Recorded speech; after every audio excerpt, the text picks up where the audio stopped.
Hey everyone, this is Lisa Truesdell for Studio Calico, and I'm here today sharing a layout from start to finish. I love to mix things up a little bit after I make a few projects with a specific kit, and today I'll be sharing a page made with the Office Hours and Bluegrass Farm scrapbook kits. The first thing that I did was to get out both kits and kind of spread them out on my desk. I went ahead and pulled out any pattern papers that didn't really work well with one another once I'd mixed the two kits together. Then I went through the embellishments and added the ones that best fit my color scheme and page theme to the pile.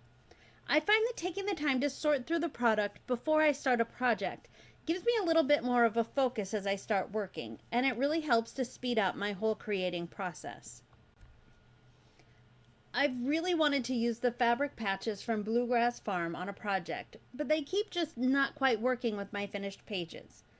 I decided that I needed to go ahead and make them a priority for this project, and I started the design process specifically thinking about where they could go on the page.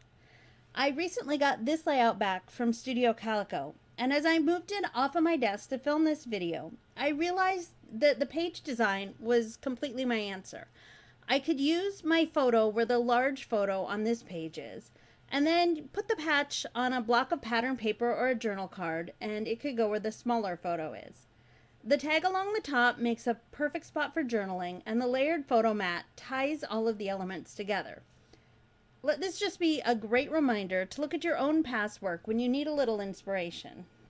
As I went through my papers, I noticed these banners on this green polka dot one from Bluegrass Farm. I thought they'd work really well to anchor the patch, so when I cut my photo mat from it, I made sure that those banners were in the lower left corner. I'll place my photo so that it won't overlap the banners, and I went ahead and added some polka dot pattern paper behind it just to give it a little more presence on the page. I also added a strip of pattern paper from Office Hours to this side. It's similar in color to the background, but the subtle pattern just helps to bring a little more weight to this side of the layout.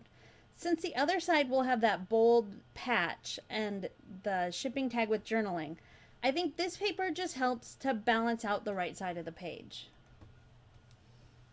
I added typed journaling to the tag and left room at the top for the Today rub-on. I love rub-ons, but I wanted something with a bit of dimension in this spot, so I'm going to add it to a piece of neutral pattern paper first.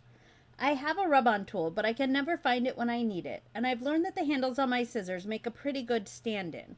Once it's applied, I'll just cut it out and add it to the page. All of my major design elements are in place, so it's time to finish putting this page together.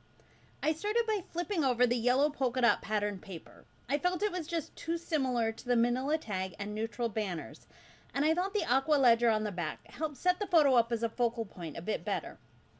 I did add a little strip of the yellow dots along the side because I really love this paper and wanted it on my page. I felt like the area with the fabric patch just needed a little something, and I tried a couple of things from my desk, a punched arrow and a banner sticker, before finally settling on the wood veneer button. It really works the best because it brings a bit more texture to this corner, and since it's neutral, it won't overpower that patch. I added borders at the bottom and top of my page. This is something that I do on most of my layouts. I like the look, and it lets me add a bit more color to the design. I also added washi tape to the top of my photo and embellished it with some sequins and enamel dots. Again, this is something I do often because it's just a really easy way to add a little sparkle and color without overwhelming the other elements on the page. I have the Navy Today banner and the navy pattern paper at the bottom, so I wanted to add a third navy element to finish off the visual triangle. I'm using the half circle stamp from Bluegrass Farm along with Color Theory Deja Blue ink. I'm stamping it along the edge of neutral pattern paper, and then I'll use a Martha Stewart pink circle punch to punch it out. These half circles will tuck under the right side of my photo.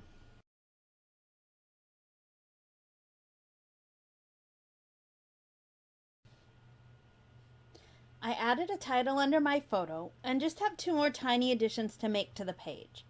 I'm adding a third silver sequin since there are two over my photo and odd numbers tend to work better visually. I'm also going to add a little strip of this gold stripe pattern paper. It will help to anchor my title and to break up the straight lines at the bottom of the photo mat. Here's the side-by-side of my new page and my inspiration layout.